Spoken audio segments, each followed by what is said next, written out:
के deputy CM गृह मंत्री विजय शर्मा ने माओवाद की हिंसा को लेकर एक तीखा बयान दिया है।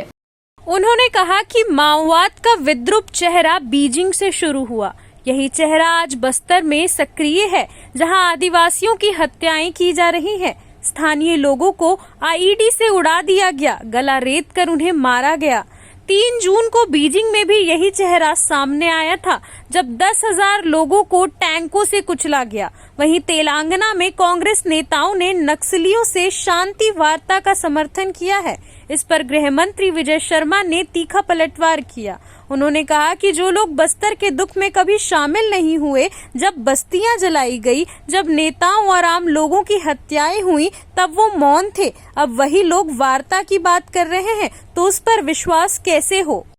माओवाद का विद्रूप चेहरा जो हम लोगों ने और पूरी दुनिया ने 1989 में चीन के बीजिंग शहर के थियानमेन स्क्वायर पर देखा था, जब मैसिव मैसेकर हुआ था। वहीं के नौजवानों ने जब लोकतंत्र की मांग की थी, तो माओवादी सरकार ने अपने ही देश के नौजवानों को तोप और टैंक से हजारों को उड़ा दिया था। ये माओवाद है। वही माओवाद आज बस्तर में सक्रिय है और बस्तर के साथ साथ आसपास के क्षेत्रों में सक्रिय है। ये वही वहां करते हैं। वो इसलिए कह रहा हूं कि ये माओवादी जो हैं, ये बस्तर के आदिवासियों की हत्या करते हैं।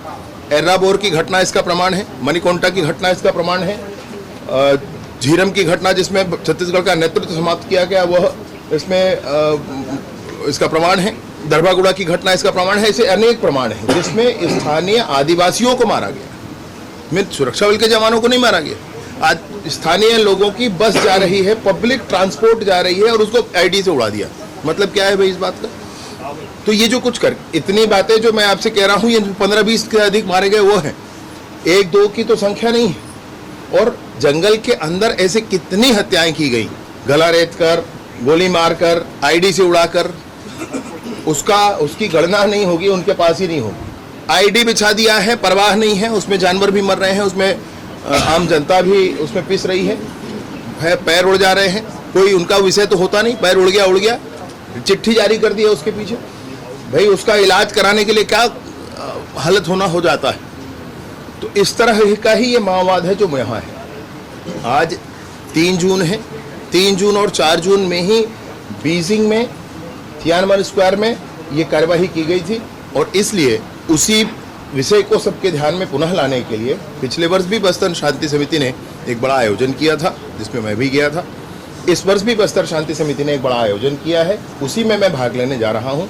और इसमें एक फिल्म के डायरेक्टर भी सुदीप्तो जी, वो भी आए, वो भी बस्तर पहुँचे हैं, वो भी इस काम में सब। मैंने पहले बहुत स्पष्टता से इस बात को कही है और आज भी कहता हूँ कि वो व्यक्ति जो बस्तर के दुख में कभी सम्मिलित नहीं हुए, वो लोग जिन्होंने कभी एर्राबोर में बस्ती की बस्ती जलाई गई और उसमें कभी सम्मिलित नहीं हुए, दरबागुड़ा में जब आईडी ब्लास्ट से लोगों को मारा गया वो सम्मिलित नहीं हुए, मणिकोंटा में मारा गया लोगों को, आईडी ब्लास्ट किया गया, आदिवासी बस्तर के मारे गए वो सम्मिलित नहीं हुए, चिंगावरम में आईडी ब्लास्ट करके स्थानीय लोगों को मार दिया गया वो सम्मिलित नहीं हुए, झीरम जिसमें छत्तीसगढ़ का नेतृत्व खत्म हुआ उसमें कभी वो शामिल नहीं हुए।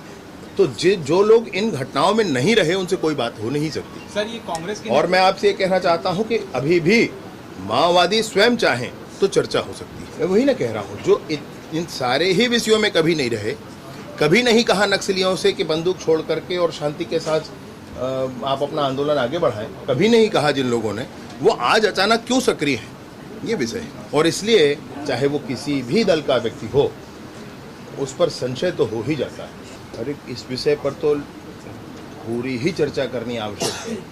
देश में कितने एम्स बने, पहले कितने थे, देश में कितने टनल बने, हिमाचल हो गया, उत्तराखंड हो गया, नॉर्थ ईस्ट के स्टेट्स हो गए, कितने टनल बने, वो जानने का विषय है। देश में बॉर्डर एरियाज में कितने रोड बने, वो जानने का समझने का विषय है।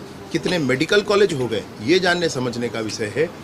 व्यवस्थाओं में कितने दुरुस्तीकरण हुआ है, ये जानने समझने का विषय है। तो इन सारे ही विषयों के साथ पूरी भारतीय जनता पार्टी, और मैं सोचता हूँ कि प्रशासनिक तौर पर भी अगर इस विषय को हम समझाएं तो अच्छा। अनवरत उनको चिंता है छत्तीसगढ़ के सारे विषयों की, और मैं सोचता हूं कि वो शीघ्र ही आएंगे। माननीय मुख्यमंत्री जी की उनकी से चर्चा भी हुई होगी, वो शीघ्र आएंगे। रेल की कोई बात मैं नहीं कहूँगा भाई, सब कुछ रियल है, आप देख रहे हैं। और जब जवानों से हाथ मिलाओ तो करंट लगता है। जवानों की भुजाओं की ताकत पर बस्तर में शांति की स्थापना होगी। जवानों के शौर्य के आधार पर ही, जवानों के उत्साह के आधार पर ही बस्तर में लाल आतंक समाप्त होगा। विष्णुदेव जी की सरकार में मैं आपको एक बात बताऊं कि आप लोगों ने नए नए मंत्री बनाए हैं और नवाचार के साथ सब काम कर रहे हैं। और उसके अंतर्गत यह भी योजना जो है, यह भी समय से अमली जामा पहन चुका होगा, उसमें संशय नहीं है। देखिए, युक्तियुक्तकरण को में किसी भी एक भी स्कूल बंद नहीं हो रहा है। जिस तरीके से गलत प्रचार इसके विषय में किया गया, स्कूल बंद नहीं हो रहा है। 2 स्कूल मर्ज हो रहे हैं। एक ही प्रीमाइसेस में एक मिडिल स्कूल है, एक प्राइमरी स्कूल है और दोनों के प्रधान पाठक अलग अलग हैं, तो दोनों स्कूल मर्ज हुए, तो बंद नहीं हुआ। अभी बिल्डिंग उतनी है, कक्षाएं उतनी हैं, छात्र उतने हैं, सिर्फ प्रधान पाठक एक होगा तो ठीक है, प्रधान पाठक एक हो सकता है। अब एक जो प्रधान पाठक बचे तो वो पद खत्म नहीं हो गया, उस व्यक्ति को कहीं और काम उससे लिया जा रहा है। ये अच्छी व्यवस्था है ना। इस अच्छी व्यवस्था को दुष्प्रचारित किया जा रहा है, ये गलत है। जो आप एक विषय कह रहे हैं उसका मैं जरूर ध्यान करता हूँ। बहुत बहुत आभार आपका।